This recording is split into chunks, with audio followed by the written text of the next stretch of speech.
በወረቀት ላይ የፈሰሱ በድምጽ የተቀነቀኑ በስንኝ የተቋጠሩና በመድረክ ላይ የተነገሩ የጥበብ ቃላት ዛሬ በወርቅ ተቀርጸውና ታንጸው የአዲስ አበባን የጠቢባን አክባሪነት የኢትዮጵያን ከፍ አድራጊነት አድምቀውታል። የጥበብ ሰው ሲያልፍ ስራው ከመቃብር በላይ እንደ ፀሐይ እየደመቀ ይኖራል። ጥበብም ያከበራትን ከማስታወስ አትቦዝንም። ይህ ብቻ ግን በቂ አይደለም። በሀገር ፊት አክብሮትን በትውልድ ዘንድ ደግሞ ለጠቢባን ክብር መስጠትን ይገባል። ለዚህም ነው መዲናዋ አዲስ አበባ ለሀገራቸው ሰላም፣ ለኢትዮጵያዊነት ግንባታ፣ ለህብረ ብሔራዊ አንድነትና ለነጻነት ያቀነቀኑትን አንጋፋዎችና የሀገር ባለውለታዎችን የመታሰቢያ ሐውልት በማቆም ጥበብ ሀገርን ትገነባለች፣ ሀገር ደግሞ ጠቢባንን ታስታውሳለች አስባለችው። ሀገር በልማት ስራዎች፣ በድንበር፣ በሰንደቅ ዓላማ፣ በህግ ብቻ አትገነባም። ሀገር የምትገነባው በህዝብ የጋራ ትውስታ፣ በጋራ ስሜትና በታላላቅ የጥበብ ውጤቶች ጭምር ነው። ዛሬ እዚህ የተሰበሰብነው ሀገራችን ኢትዮጵያ ጠቢባን ልጆቿን የምትሰጠውን የላቀ ክብር ልንመሰክር ልናሳይም ነው። ሀገር ለጠቢባን ሕያው ስራዎች ምስክር ሐውልት ታቆማለች የሚለው አባባል እነሆ በተግባር ማለት ችለናል።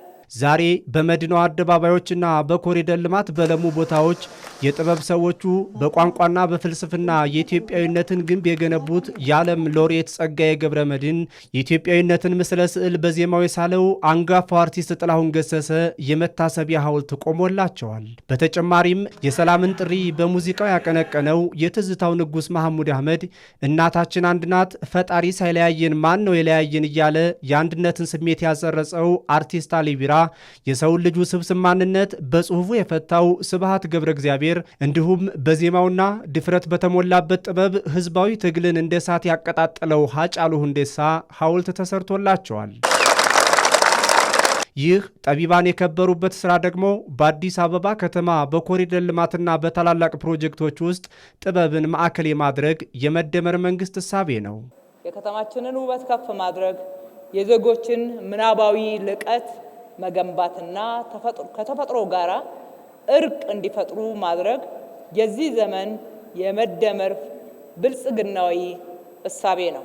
የሀገራችን ጠቢባን ከነጠላ ትርክት ይልቅ አሰባሳቢ ትርክት ላይ ብታተኩሩ፣ ከሚያጋጩና ከሚያለያዩ ትርክቶች ይልቅ የሚያቀራርቡ ስራዎችን እንዳንጋፋዎቹ ብትሰሩ፣ እንዲሁም ብዝሃነት ውበትን ከማያከብሩ እይታዎች ይልቅ የተለያዩ የሀገራችን ማንነት እውነታን በማክበር ህዝቦችንና አጠቃላይ ዜጎችን እኩል በማየትና በመውደድ የሀገርን መውደድና የትውልድን ክብር በመጎናጸፍ አይረሴ አሻራ ታተርፉ ዘንድ ወይም ደግሞ ታቆዩ ዘንድ ኢትዮጵያ በጀመረችው የለውጥ ጉዞ ለኪነ ጥበብ ዘርፉ ትኩረት ሰጥታ በመስራቷ በዘርፉ ሀገርንና ትውልድን የሚጠቅም ውጤት እያመጣች ነው። የጥበብ መካናቱ፣ ቲያትር ቤቶቹ፣ ጋለሪዎቹ የቱንም ያህል በዘመናዊ መልክ ቢገነቡ ውስጣቸው የሚሞላ ጥበብ የሚረዳና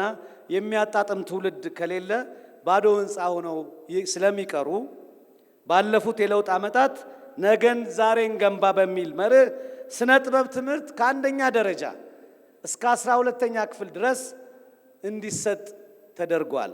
ይህም ዛሬ ሐውልት ያቆምንላቸውን ትልልቅ ከያንያን አሰረ ፍኖት ወረት የሚጨብጥ ትልቅ የጥበብ ትውልድ ከኋላ እየተከተለ መሆኑን ማሰብ እጅግ የሚያኮራ ነገር ነው። ለጠቢባን የመታሰቢያ ሐውልት መሰራቱ ነገ ጥበብ ጠርቷቸው ለሚነሱ ወጣት የጥበብ ሰዎች ታላቅ የሞራል ስንቅ፣ ለአርቲስቶችና የጥበብ ቤተሰቦች ደግሞ ክብር የሰጠ ሆኗል።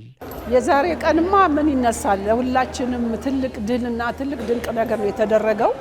እንደዚህ አይነት ታላላቅ ሰዎች ለሀገራቸው በተለያየ ሙያ ያገለገሉ ሰዎች በዚህ አይነት አገር ስታከብራቸው ከዚህ በላይ ምን የሚያስደስት ነገር አለና ጥላሁንም ይገባዋል። ሌሎቹም ዛሬ በሙሉ የተሰራላቸው በጣም የሚገባቸውና አገር የሚመሰገን ነው።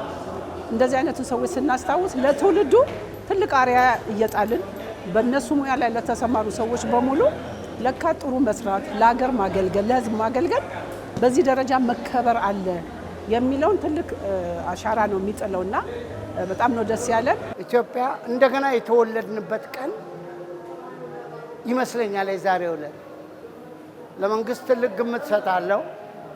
አስበው እንዲህ አይነት ነገር ማድረጋቸው ተረስተው ይቀሩ ነበር። ይሄ ግን የዘላለም ነው። ውብ የሆኑ ኢትዮጵያውያን አዲስ አበባ ገና ታባለች፣ ገና እንጽፍላታለን፣ እንቀኝላታለን።